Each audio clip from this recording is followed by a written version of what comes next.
Welcome to my channel Satwat Academy for Special Needs Children. सतवत की academy special बच्चों के लिए। अस्सलाम वालेकुम, मेरा नाम सतवत है और मैं पिछले कई साल से कैलिफोर्निया अमेरिका में स्पेशल एजुकेशन टीचर के तौर पर पढ़ा रही हूँ। मैं कौन हूँ और क्यों ये वीडियोस बना रही हूँ, प्लीज़ इसको जानने के लिए introduction to my channel video ज़रूर देखिए। आज के टॉपिक बहुत ज़रूरी है जिसमें मैं आपको बताने लगी हूँ speech and language impairment in students with autism और any other special need students.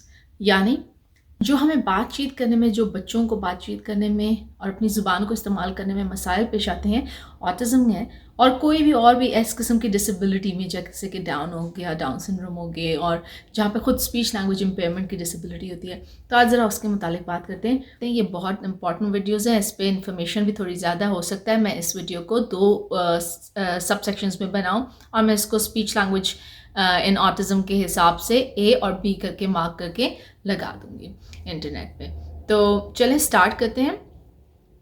Speech क्या चीज़ होती है? जब मैं स्पीच कहूँगी तो स्पीच का मतलब होता है बोलना। वो चीज़ें जो मेरे मुंह से निकलें, वो अल्फाज जो मेरे मुंह से निकलें, उसको हम स्पीच कहेंगे।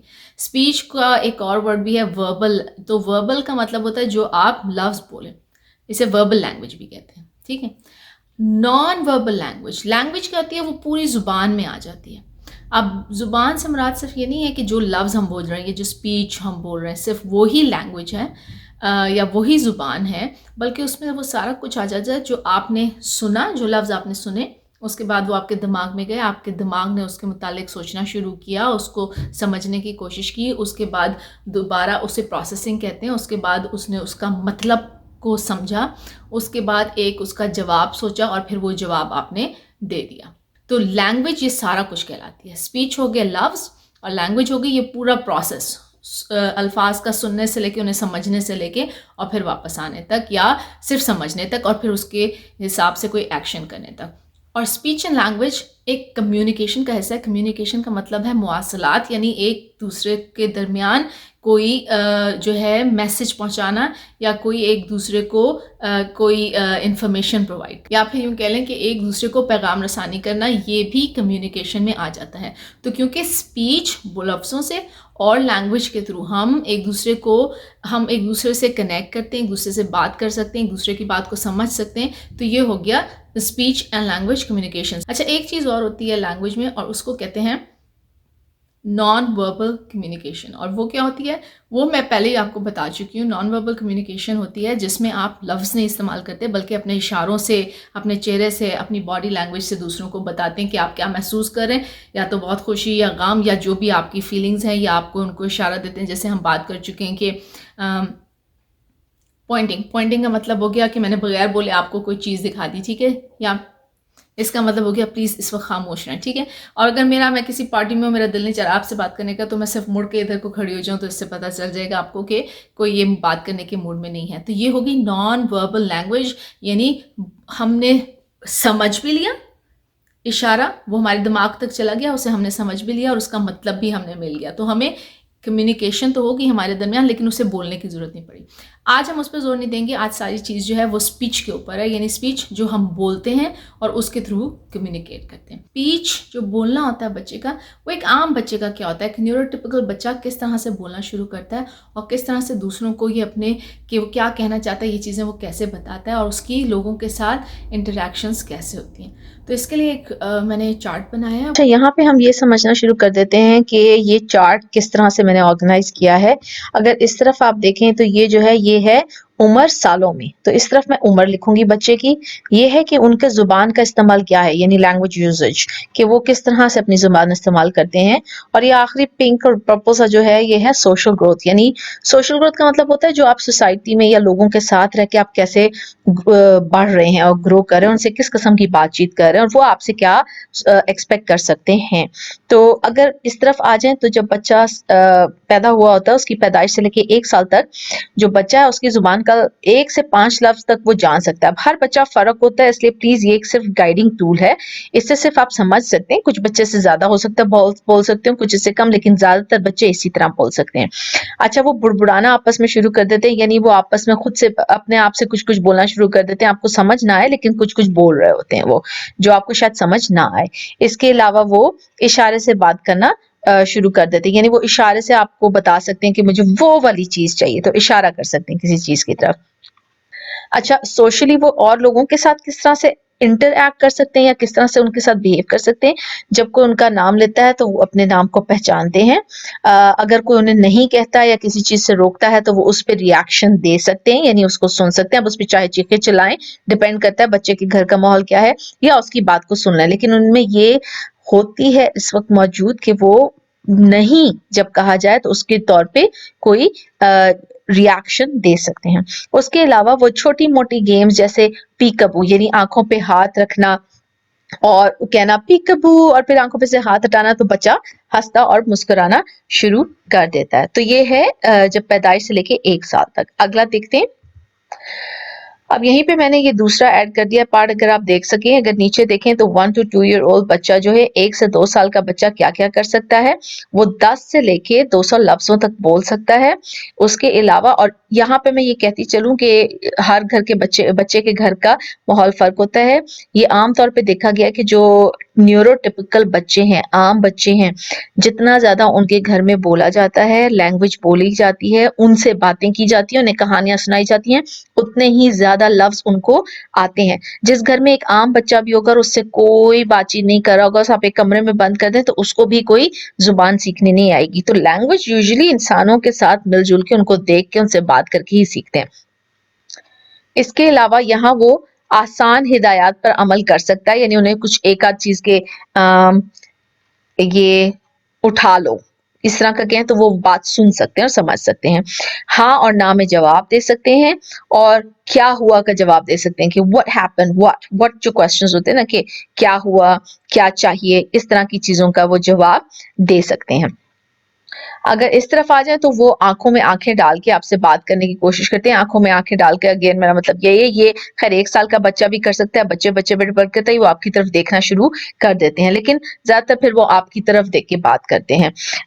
जो बड़े कर रहे होते हैं हरकतें, उनकी एक्शंस करना शुरू हो जाते हैं, उनकी नकल करते हैं और कोशिश करते हैं उसी तरह से करें। जैसे किसी की माँ खाना पका रही है तो बच्चे खेल में उसी किस्म से खाना पकाना शुरू हो जाएंगे, या बाप ने ऐनक लगाई हुई है तो अक्सर आप देखेंगे बच्चे ऐनक पहन के बैठ जाते हैं किसी अपने दादा दादी की या किसी की, या फिर वो अपनी माँ के शूज में, अपने अम्मी की बड़ी हील्स के शूज में बच्चों को, या लड़के भी कभी कभी आप देखेंगे उसमें फिर रहे होते हैं।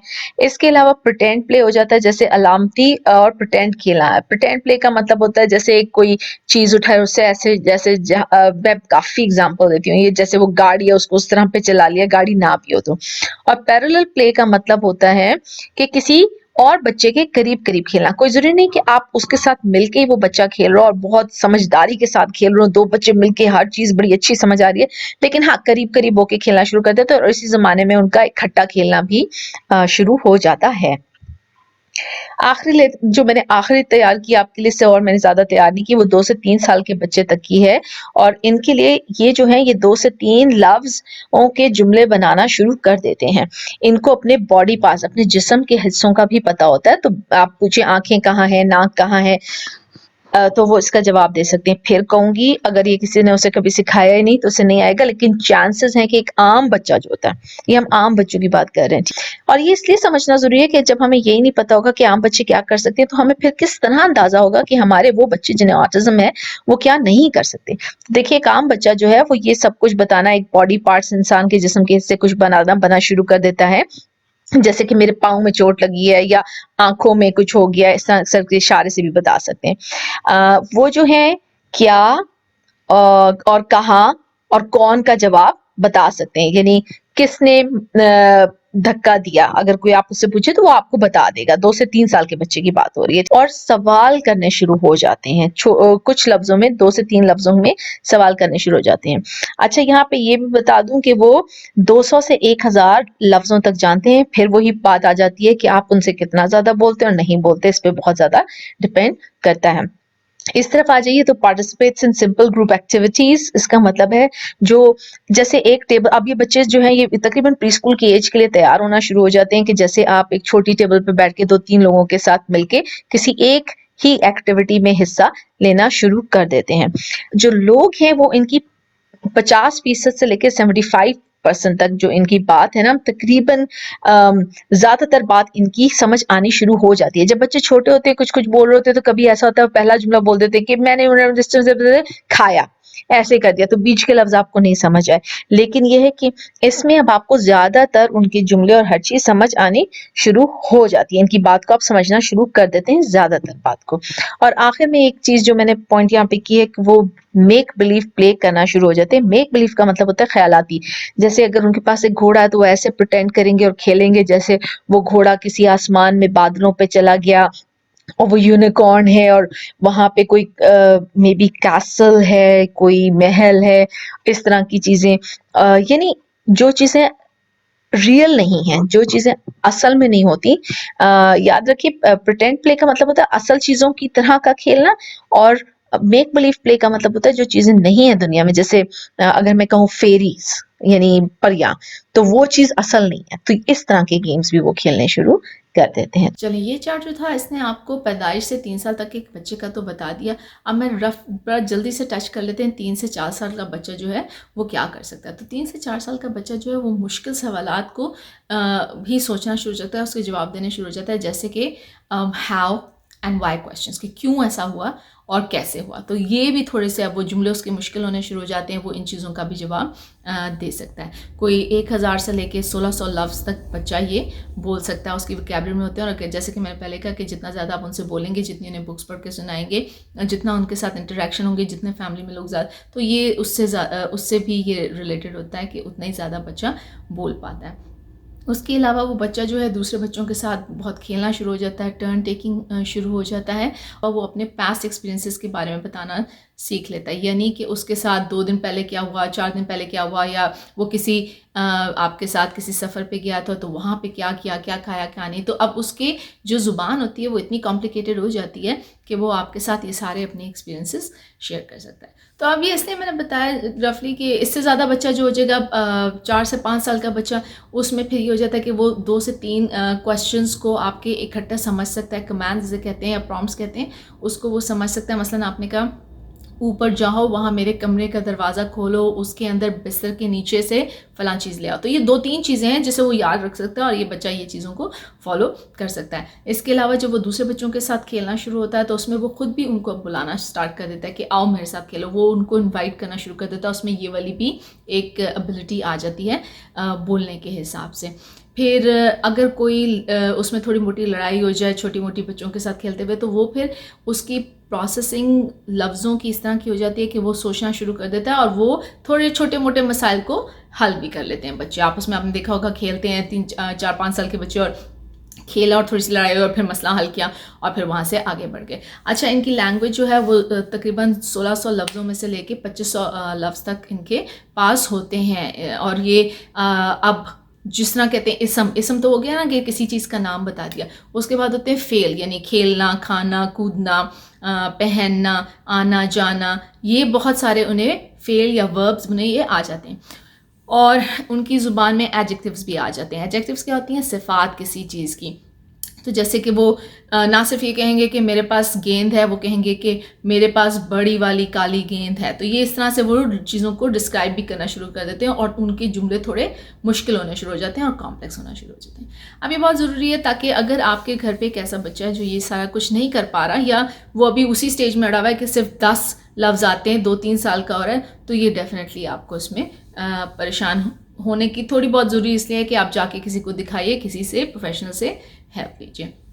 तो ये साइंस हैं कुछ स्पीच लैंग्वेज इम्पेयरमेंट के, कि अगर बच्चा ये नहीं कर रहा तो कहीं ना कहीं कोई ना कोई थोड़ा सा डिले है स्पीच का भी और लैंग्वेज का भी मे बी। अच्छा, स्पीच और लैंग्वेज की अब अगर कंटिन्यू अगर आप लोग करना चाहें तो थोड़ी सी और इन्फॉर्मेशन देने के लिए मैंने पार्ट बी बनाया है कि लैंग्वेज का स्ट्रक्चर कैसा होता है और कैसे बच्चे किस चीज़ से स्टार्ट करके किस चीज़ तक पहुंचते हैं और फिर किस तरह सीखते हैं। तो एक जनरल आइडिया, बहुत शॉर्ट होगी वीडियो, वो देखने के लिए आप पार्ट बी देखिए, speech and language impairment in autism पे, यानी ऑटिज्म में गुफ्तगू और जुबान के मसाइल के ऊपर पार्ट बी देखिए अगला। प्लीज़ यहाँ पे मैं लिंक डाल दूंगी उसका आपको। शुक्रिया।